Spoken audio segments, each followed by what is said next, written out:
Hello, ഞാൻ ലിബില്ലി. അപ്പോൾ ഞാനിന്നൊരു cinema കണ്ടു, ചത്ത പച്ച. ചത്ത പച്ച പടം അത് ഇറങ്ങണേക്കാളും മുമ്പ് മമ്മൂക്ക എന്തായാലും ഉണ്ടാവും നമ്മൾ വിചാരിച്ചു. വിചാരിച്ച പോലെ തന്നെ മമ്മൂക്ക പടത്തിലുണ്ട്. ലാസ്റ്റ് ഒരു 10 മിനിറ്റ്, ഞാൻ ഫസ്റ്റ് തന്നെ തുറക്കുമ്പോൾ അതിൽ നിന്ന് തന്നെ തുടങ്ങാം.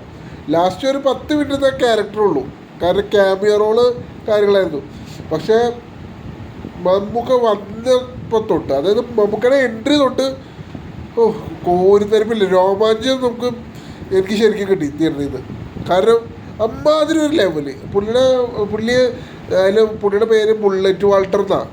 കാരണം പുള്ളിക്ക് ഒരു വിൻറ്റേജ് സ്റ്റൈല്, പഴയ കാലത്തെ ബുള്ളറ്റ്, അതിൽ കൃത്യമായിട്ട് പറയുന്നുണ്ട്, കിടുകിടു സൗണ്ടുള്ളൊരു ബുള്ളറ്റ്. ഇത് ശരിക്കും അതേപോലെ തന്നെ ആ എൻട്രി തൊട്ടങ്ങോട്ട് പൊളിച്ചു എന്ന് പറയില്ലേ, ഇതാണ്. അതായത് എൻട്രി എന്ന് പറഞ്ഞാൽ മറ്റേ കൂട്ടുകാർക്ക് ഇപ്പം ഈ പടം ഇറങ്ങണേക്കാളും ഞാൻ ഇന്നലെ എവിടെയോ കണ്ടായിരുന്നു. അതായത് മമ്മൂക്കയുടെ വാൾട്ടറിൻ്റെ പേര് കാര്യങ്ങൾ പറഞ്ഞ് മമ്മൂക്കയ്ക്ക് നല്ലൊരു എങ്ങനെ പറയണേ, നല്ലൊരു ബിൽഡപ്പ് കൊടുത്ത് അവസാനത്തെ ഒരു 10 മിനിറ്റിൽ മമ്മൂക്ക ഒന്ന് ഞെട്ടിക്കണം സംഭവം ഞാൻ അങ്ങനെ എവിടെയോ വായിച്ചായിരുന്നു. ശരിക്കും അത് തന്നെ എനിക്ക് തിയേറ്ററിൽ നിന്ന് കിട്ടിയത്.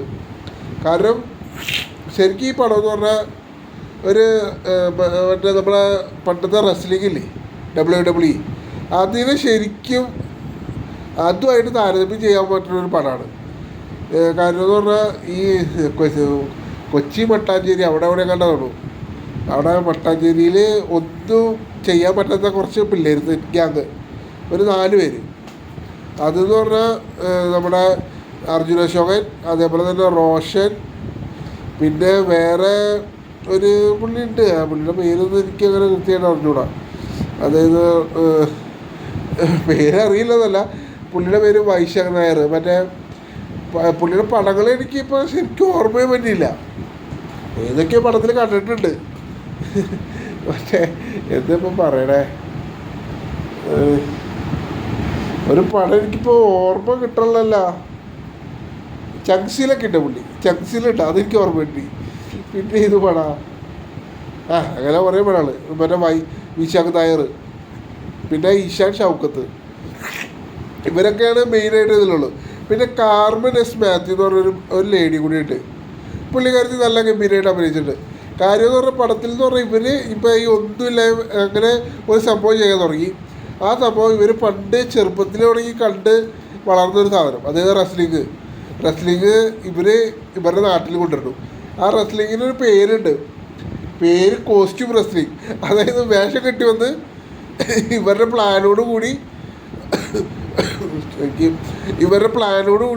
റിങ്ങിലൊരു ഫൈറ്റ്, ആ സംഭവമുള്ളത് അതിന് അങ്ങനെയാണ് സംഭവം. അതായത് കോസ്റ്റ്യൂം റെസ്ലിങ്, അതാണ് ശരിക്കും ഇവർ തുടങ്ങിയ സംഭവത്തിൻ്റെ പേര്. പിന്നെ ഈ പടത്തിൽ സിദ്ദിഖ് ഒരു രാഷ്ട്രീയക്കാരനായിട്ട് അഭിനയിച്ചിട്ടുണ്ട് കേട്ടോ. പിന്നെ റാഫി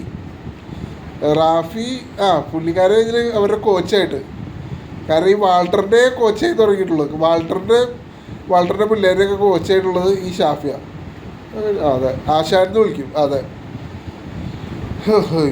ഇവരൊക്കെയാണ് മെയിനായിട്ട് ഈ പടത്തിലെ കേന്ദ്ര കഥാപാത്രങ്ങൾ എന്ന് പറഞ്ഞത്. പിന്നെ റോഷൻ എന്ന് പറഞ്ഞാൽ ഒരു ടെറർ ലുക്കിലാണ് പുള്ളി ഇതിൽ വന്നിക്കുന്നത്. കാരണം എന്ന് പറഞ്ഞാൽ പുള്ളി അങ്ങനെ ജയിലിലായിരുന്നു, ഒരു 7 കൊല്ലം കണ്ട് അങ്ങനെ സംഭവമുണ്ട്. പുള്ളി ജയിലിൽ നിന്ന് ഇറങ്ങി വന്നിട്ട് ഉള്ള ഒരു ടെറർ മാസ് ലുക്കും അങ്ങനെ ഫൈറ്റും കാര്യങ്ങളൊക്കെയാണ് പുള്ളിയുടെ ഭാഗത്തു നിന്നുള്ളത്. പിന്നെ പടത്തിൽ എനിക്ക് ഇഷ്ടപ്പെടാത്ത സംഭവം എന്ന് പറഞ്ഞാൽ അത് മെയിനായിട്ടും മമ്മൂക്കയുടെ അവസാനത്തെ സ്ലാങ്, കൊച്ചി സ്ലാങ്, അത് എനിക്ക് ഒരു രസമായിട്ട് തോന്നിയില്ല. അതാണ് എനിക്ക് സത്യം പറഞ്ഞാൽ അത് എങ്ങനെ അത് കേട്ടിരിക്കുമ്പോൾ എന്തോ ഒരു മടുപ്പ് പോലെ തോന്നി. പക്ഷേ ഇൻട്രോ കാര്യങ്ങളൊക്കെ കിട്ടില്ല കേട്ടോ, അത് എടുത്ത് പറയേണ്ട കാര്യമാണ്, ഇൻട്രോ കാര്യങ്ങളൊക്കെ.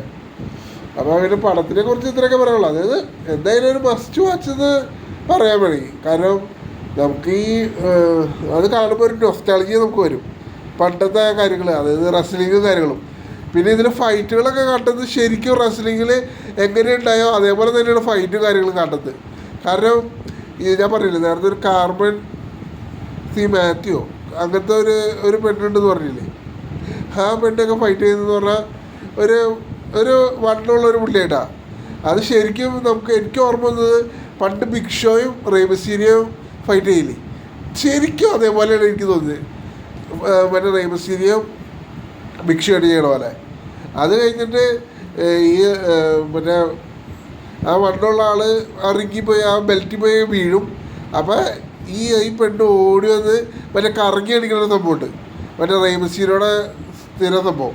അതായത് 2 കേബിളിൻ്റെ ഇടയിൽ കൂടെ കാലം കൊണ്ട് അടിക്കുന്ന ഒരു സംഭവം.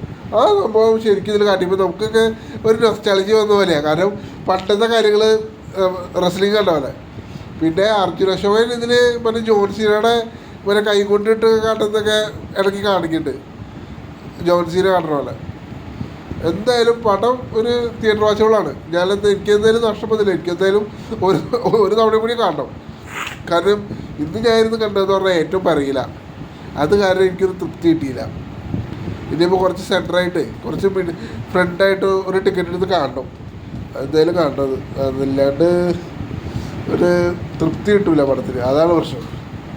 അപ്പോൾ എന്തായാലും കാണേണ്ടവർക്കൊക്കെ കാണട്ടെ, നല്ലൊരു പടമാണ്. പിന്നെ കൂടുതലൊന്നും ഇതിലില്ല പറയാൻ, ഇത്രയൊക്കെ തന്നെ ഉള്ളൂ. പിന്നെ ആ മറ്റേ വിശാഖ് നായർ എന്ന് പറഞ്ഞ പുള്ളിയില്ലേ, ഇതിൽ പുള്ളി ഏത് പടത്തിലാ, പടങ്ങളുടെ പേരൊന്നും ഓർമ്മയില്ല.